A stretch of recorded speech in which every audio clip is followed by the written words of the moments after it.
LG साहब पे हल्ला बोल, एलजी साहब पे हल्ला बोल।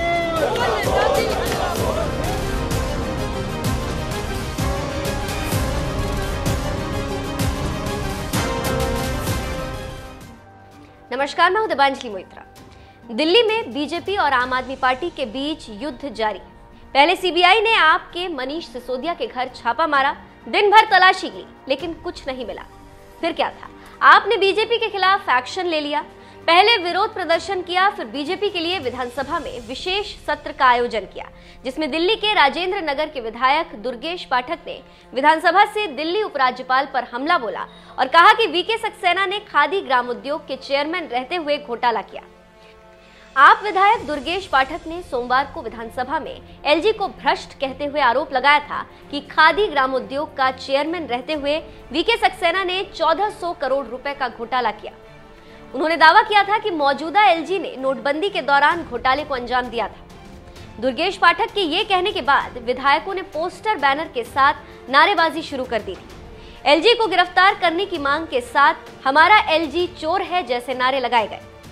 दुर्गेश पाठक की ओर से आरोप लगाए जाने के बाद आप विधायकों ने विधानसभा में ही रात भर धरना दिया था। पार्टी के दूसरे नेताओं ने भी इन आरोपों को दोहराया, जिससे एलजी आहत बताए जाते। एलजी ऑफिस के अधिकारियों ने लीगल एक्शन की पुष्टि की। माना जा रहा है कि एलजी कुछ नेताओं के खिलाफ मानहानि का मुकदमा दायर कर सकते हैं। ये सब ऐसे समय पर हो रहा है जब एलजी ऑफिस और आम आदमी पार्टी की सरकार के बीच पहले से टकराव बना हुआ। एलजी ने दिल्ली में कथित शराब घोटाले और शिक्षा घोटाले में जांच के आदेश दिए। एलजी के आदेश के बाद सरकार को शराब नीति को वापस लेना पड़ा और उप मुख्यमंत्री मनीष सिसोदिया सीबीआई जांच के दायरे में आ गए। इन वजहों से एलजी आपके निशाने पर आ गए। वहीं केजरीवाल ने कथित ऑपरेशन लोटस की जांच की मांग को लेकर सीबीआई हेडक्वार्टर पहुंची। आप नेता आतिशी से जब इस पर सवाल किया गया तो उन्होंने कहा कि पिछले कुछ दिनों से वो कई मुद्दों की जांच की मांग कर रही। नोटबंदी घोटाले पर वो जांच के लिए क्यों तैयार नहीं है? यदि उन्होंने कुछ गलत नहीं किया तो क्लीन होकर निकल जाएंगे। ये दिखाता है कि एलजी डरे हुए हैं। वो सीबीआई और ईडी की जांच नहीं चाहते हैं। वो जांच से क्यों भाग रहे हैं? बस इसी बात से नाराज एलजी लीगल एक्शन लेने वाले। देखना होगा कि आखिर क्या होता है। वैसे आपको बता दें कि इससे पहले अरुण जेटली के मामले में अरविंद केजरीवाल माफी मांग चुके हैं। अब देखना होगा कि इस बार एलजी के सामने कौन माफी मांगता है। आज मैं देश के सामने 1400 करोड़ रुपए के एक बहुत बड़े घोटाले का खुलासा करने जा रहा हूं। ये घोटाला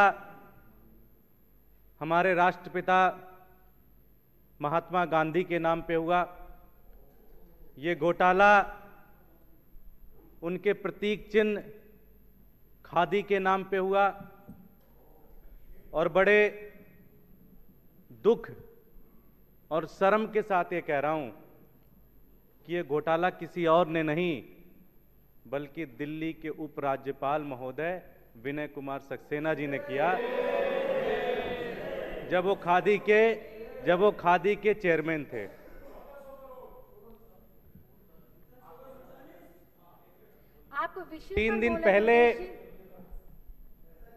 तीन दिन पहले मेरे पास एक फाइल आई।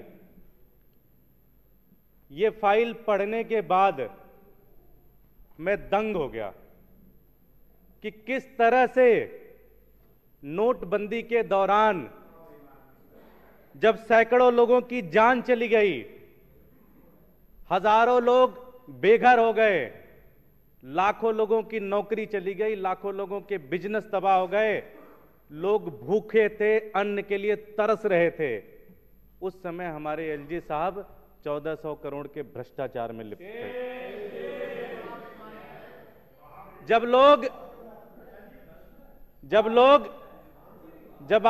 लोग अपने पड़ोसी के घरों में जा जाके कह रहे थे जी कि खाना नहीं है, जब पूरा देश निकल गया था, राशन की बोरियां बांट रहा था एक एक घर में जाके, उस समय विनय कुमार सक्सेना जी 1400 करोड़ रुपए का घोटाला कर रहे थे इस देश के अंदर। यह घोटाला बहुत शानदार तरीके से चल रहा था, पता भी नहीं चलता किसी को कि ऐसा कोई घोटाला भी चल रहा है। लेकिन मैं इस सदन के माध्यम से उन दो कैशियर संजीव कुमार जी और प्रदीप यादव का बहुत बहुत धन्यवाद देता हूं, सलाम करता हूं, जिन्होंने अपने जान पर खेलकर, जिन्होंने अपनी जान की बाजी लगा दी कि यह घोटाला किसी भी तरह से देश के सामने आना चाहिए। जांच हुई, आज मैं उनका स्टेटमेंट, जो जांच के दौरान उन्होंने स्टेटमेंट दिया, मैं आपके सामने वो स्टेटमेंट पढ़ना चाहता हूं। संजीव कुमार जी, जो कि खादी ग्रामोद्योग के जो बिक्री केंद्र है उसके हेड कैशियर थे, उनका स्टेटमेंट मैं पढ़ने जा रहा हूं। यह मामला 8 तारीख को, जब 8 नवंबर को प्रधानमंत्री मोदी जी ने देश के अंदर जो पुराने नोट थे 500 और 1000 नोट के जब बंद कर दिए, उसके बाद 8 तारीख के बाद जो पुराने करप्ट, जो एक तरीके से ब्लैक मनी थी, जो उसको वाइट करने का जो सिलसिला खादी ग्रामोद्योग के अंदर चला, उसके बारे में है पूरी तरह से। हेड कैशियर संजीव कुमार जी अपने स्टेटमेंट में कहते हैं कि मैंने 500 और 1000 रुपए का पुराना नोट भवन प्रबंधक के कहने पर स्वीकार किया। अगर बैंक नोट ले रहा है तो जमा कराएं, ये चेयरमैन जी का आदेश है। चेयरमैन कौन थे? विनय कुमार सक्सेना साहब। चेयरमैन कौन थे? आगे फिर कहते हैं, मैंने प्रबंधक महोदय को मना किया। प्रबंधक महोदय ने मुझसे कहा कि ऊपर से चेयरमैन साहब का दबाव है, अगर नहीं किया तो चेयरमैन साहब नाराज हो जाएंगे। अतः इस बात में मैं काफी डर गया, क्योंकि नोटबंदी से 5 दिन पहले ही चेयरमैन साहब ने भवन के 2 स्टाफ का ट्रांसफर गोवा और जयपुर कर दिया। अतः मैंने मजबूरी में यह काम किया, जिसकी जानकारी भवन के अधिकतर स्टाफ को पहले से थी। इस कार्य के लिए प्रतिदिन प्रबंधक बिक्री कक्ष में अजय गुप्ता जी मुझे भवन प्रबंधक कक्ष में बुलाते, पुराने 500 और 1000 के नोट बदलने के लिए देते और कहते कि आप प्रतिदिन अजय गुप्ता जी को नोट बदल के दे दिया करो। जो भी मैंने अनुचित कार्य किया वो प्रबंधक श्री ए.के. गर्ग के दबाव में किया और इसकी पूरी जिम्मेदारी ए.के. गर्ग जी की है। मैं ये शपथ पूर्वक कहता हूं कि इसमें मेरा कोई दोष नहीं है।